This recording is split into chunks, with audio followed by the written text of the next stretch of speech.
Everyone, today I'm going to show you how to make this bow, which is translated from Leco Bambolè. I believe I pronounced that right because it is Portuguese. I don't know what to rename it because the closest I can get on translation on Google is their bamboo, so we'll just refer to it as the boutique Bambolè, out of respect for the person that originally created it. Now, every version of this that I have seen so far has been in 4 pieces where you have to do 2 left and 2 right. Now, the reason that I like this one and that I've waited until I found this version of it is this is made in 2 pieces and it is much easier. So I'm going to get straight into that and show you how to make it. And this is a 2-inch version, and that works out to be about 4.5 inches.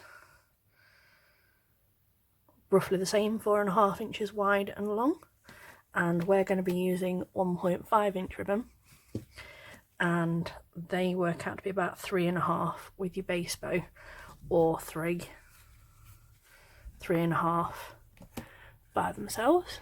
This is what you get. This is without a base bow. That's your back. This one's got a base bow. I haven't finished putting my clip on it yet though. So there's that one, and like I said, this is this lovely ombre rose one. So move those out of the way. Let's put there. So it's 1.5 inch ribbon that we're using, and you need 2 pieces of your pattern and 2 pieces of 60 centimeters, so 230, 260, and all the measurements will be down below, including the measurements for the 2-inch ribbon. Okay, and I have tried this with everything. I have tried this, tried gluing the layers with like fabric glue. I've tried gluing the layers with hemp tape, and I've tried pinning them.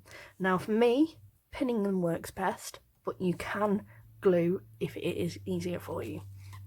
So all you do is you take 60 centimeter piece and pin dead on the centre,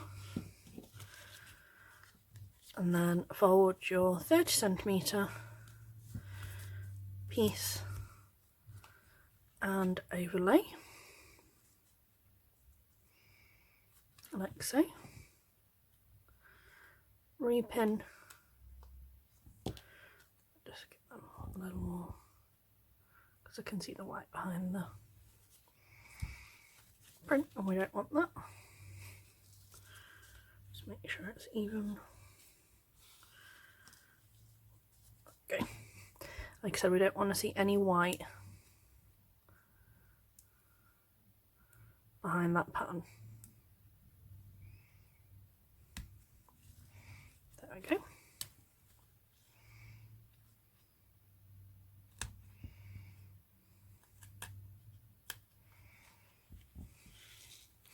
Right, now the thing with this is when we're going to put our folds in a minute, because we're going to use the pin method here instead of gluing,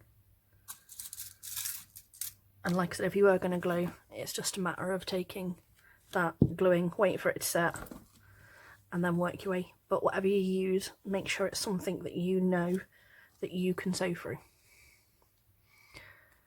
So what I have done is I have done a little pin that side, and just remember I have heat sealed all the ends of all my ribbon before I started, just to save us some time on the video, because nobody wants to listen to me talk for 40 minutes. I don't like listening to me talk for 40 minutes, let alone you guys. There we go. So pinned both sides. Okay. So once we're sure they're all nice and secure, if you turn it over and you want to work towards your pin, and what you do is wrap that up like so, so you get this loop,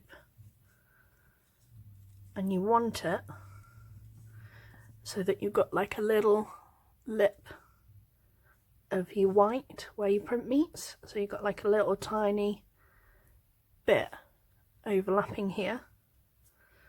Okay, hold that very, very firmly, and then take this piece that's come back, we take that through the loop like so, and you turn that towards the pin, not up, towards, like so, and then we would pin that in place. But I'm just going to let it pop open and I'll show you again. Okay, so plain ribbon that side, sorry, pattern ribbon that side, plain this way, pin facing away from you, and we take this side and we turn it round like so. We want a tiny little lip of white. Hold that firmly in place, and you want your pattern to be right down that centre. Okay, so hold that in place. Take this through your loop from underneath and turn it this way so it meets there, and then pin. Make sure you cut all your layers like so, so that's right against that pin. Okay, and we're going to do exactly the same thing the opposite side. Take your long tail, wrap it round so it's right against that centre pin again. Make sure you've got your tiny little lip of the white ribbon just above your pattern, and like I said, you want it as close to that as you possibly can, that centre. Okay, hold that firmly in place while you take your ribbon from below straight through that loop at the back. Okay, and then twist that in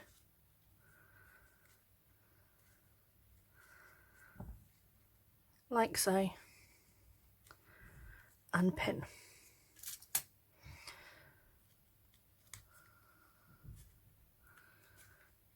Okay, and once we've got the pins in there and we're secure, you can take the original pins that you used to hold it in place out.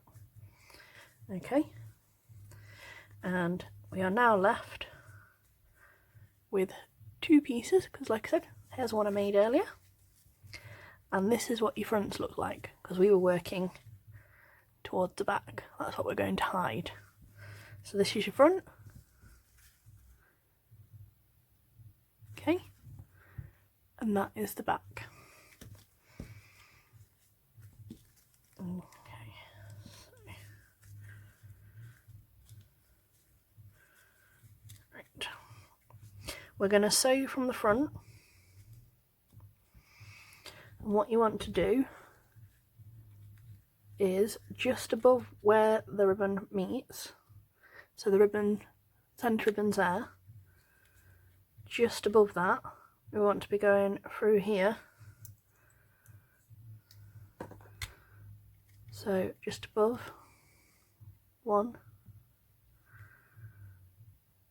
2, and if you're happy you can take your pin from below,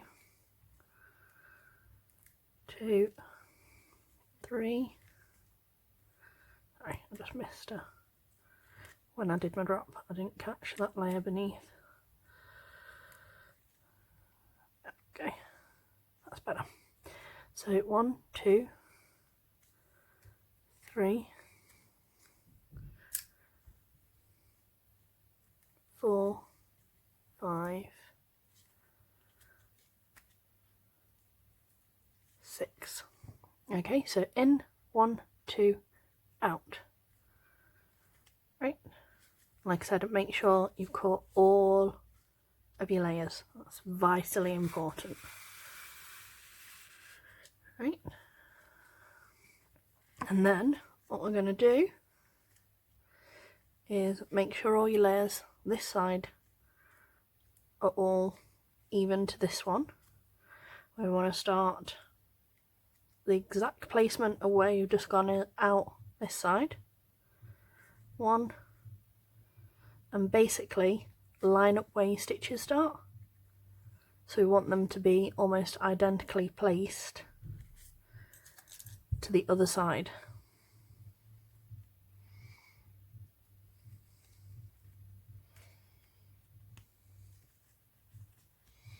And then we want to come back out just over as we did before. Okay.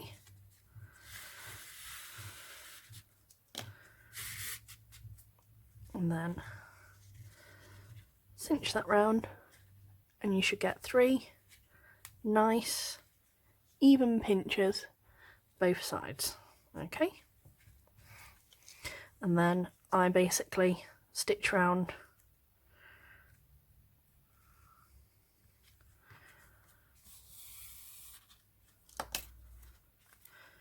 and again through the other side.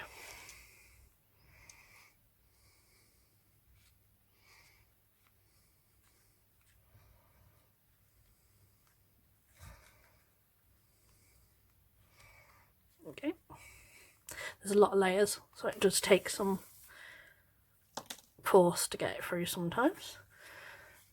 Okay, and pull it as tight as possible, and then I'm just going to do my little stitch across there so the middle doesn't pull apart. So from beneath, I go through the 2 creases that side, so it comes up there, and then down through the other centre bump side. There we go. So that's nice and secure now. All your layers are in place, and we can stitch off the back however you feel most confident.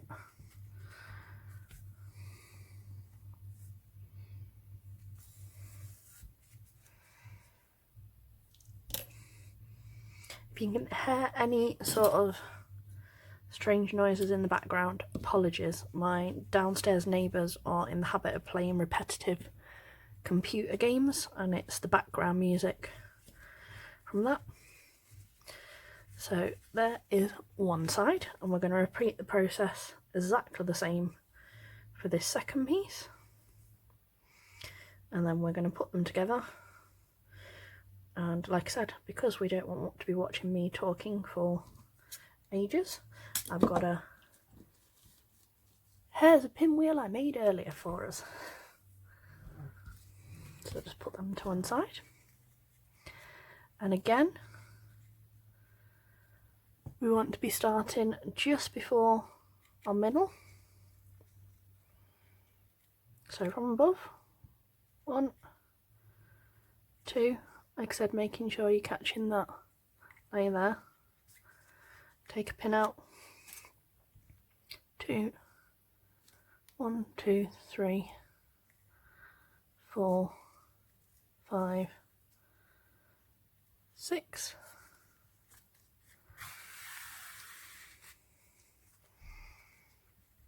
Take that one out. Match our start stitch. 1, 2, 3, 4, 5, and 6 just over. And like I said, remember, as you can see, the stitches, so that's out there, that thread throughs there matching that stitch is that side, that matches that side, and that's directly over there, and it's the same this side. So in 1, 2, well, 1, 2, 3, 1, 2, 3 on the back. Okay, so like I said, when you're making these, it is vitally important, the more even and accurate you get these centre pieces and the creases in, the better your bow will sit, and the more uniform and etc. your bows will start to look, and they'll just start pacing together nicely and sitting better and balancing more. So like I said, once you've mastered that particular trick, like I said, your bow game will significantly improve. Like I said, so we've gone through, we've got our nice 3 creases on both sides, and I'm just going to do my cinch through. Round once.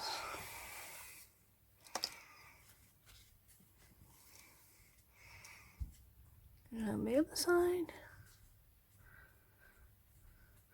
And like I said, whatever you do, if you do it to one piece of the bow, always do it to the other. Doesn't matter what style you're making. So from the top. And back down through that piece.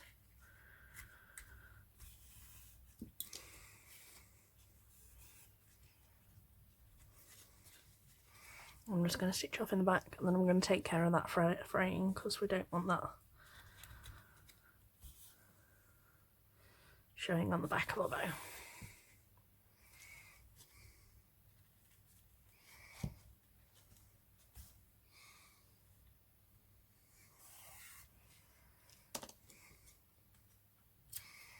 Okay. Be careful you thread. There we go. So that is our second piece. Like I said, front and back. The thing that most people get wrong with this one when they start to make is they think that the white goes together and that the pattern should be showing outwards. It's the opposite. So you want your white facing out, or your plain colour facing out, and your prints facing in. Okay? And like I said, you can glue them. It's entirely up to you, but I still thread through even on this method because it just makes me feel more confident with the overall grip. Okay, so I'm going to go straight through the centre here on this side. Like I said, don't be afraid to use your desk because like I said, it is very thick layers. So there's one side, and we're going to go from that side through that way again, right through the centre, and then pull that through.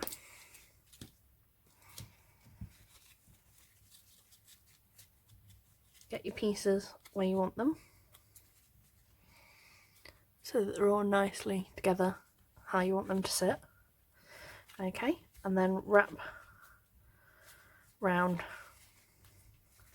until you're sure that they're secure.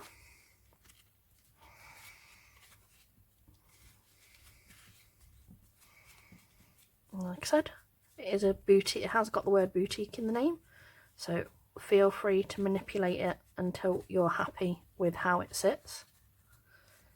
Okay, and then I've got my thread here, so I'm just going to go from beneath through the middle, and then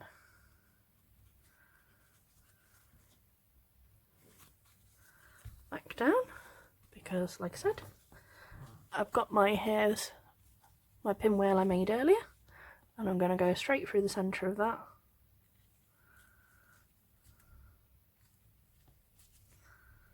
With that excess thread.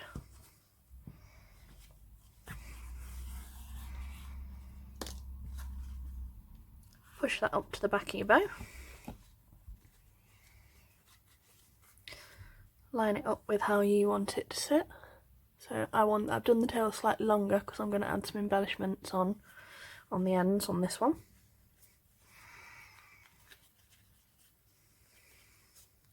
Wrap round again. Good couple of times.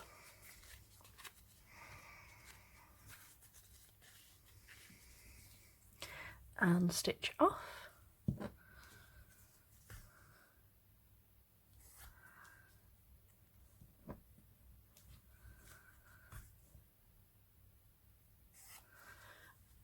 There we go.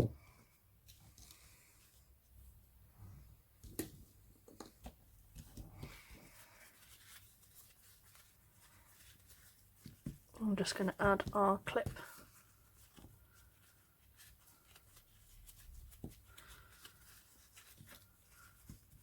and the centre. There we go. You can line your clips, it does give a nicer finish to your bow, but I will say there's better people out there to learn that particular technique than me. But if you can't do it nicely and make them look professional, I would just do without.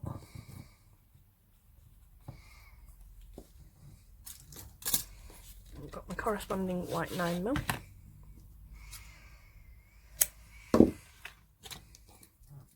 Now, the other reason you'll notice on a lot of these Portuguese style boutique bows, when you finish a middle, sometimes when you're wrapping it, the overall middle can look a little bit pinched because of the bulkiness of it. So that's why you will see a lot of embellishments on these, because you'll see here, can you see it sort of pinching in instead of sitting straight like most bow styles that you'll see. So like I said, you wrap around once, open your clip back up, just put that away because I wrapped my pinwheel in then, and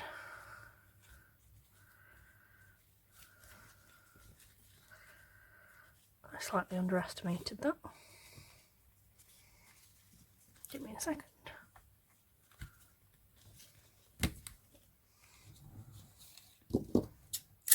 Go a little bit longer than I normally do.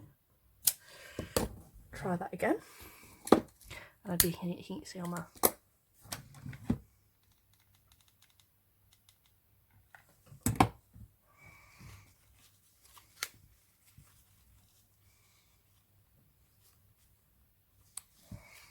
let's try it again. So I always wrap round at least twice.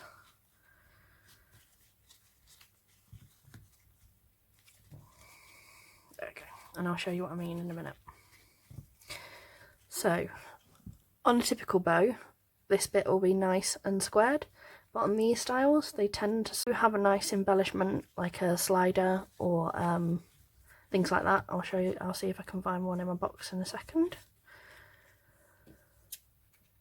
That's why a lot of them are used in these styles of tutorials, because it hides that sort of pinch look on the side and helps them look even prettier, because it doesn't distract from like the shape or the overall look of the bow.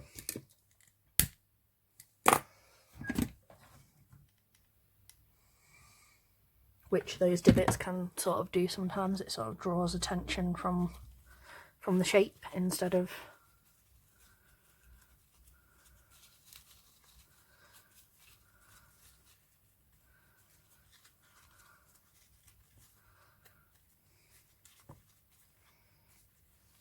the actual overall look and shape of the bow. So there you go.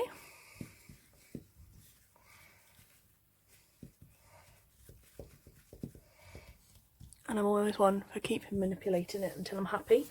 And again, with these particular styles, I would always set with some extra strength, max strength, quick drying hairspray, just so that it doesn't move on you, especially if you're shipping out to customers. Let's get my embellishment pot out, or 10 of them.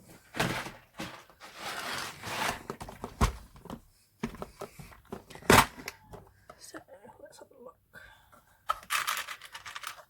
That one would be pretty. It's a bit big, a bit too wide, that one.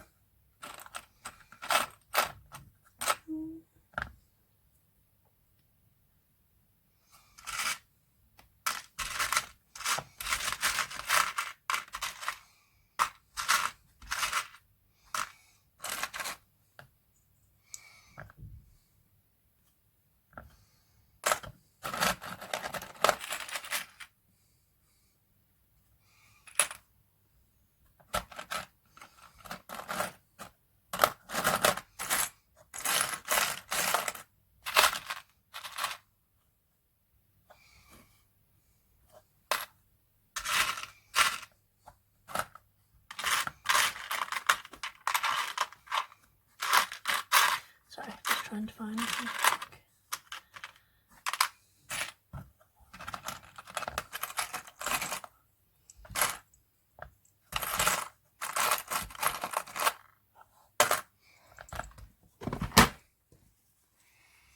So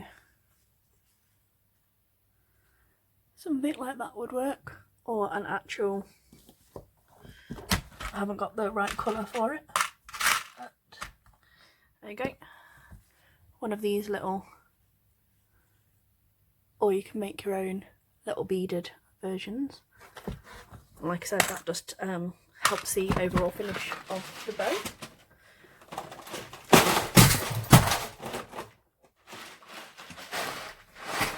And that would be my other four pots of embellishments falling on the floor. So thank you for watching. Like I said, don't forget to like, share, subscribe and share, and come join me over on my Facebook page under the same name if you need any extra help or tips. Like I said, all the measurements will be in the description below. And like I said, thank you for watching. Bye!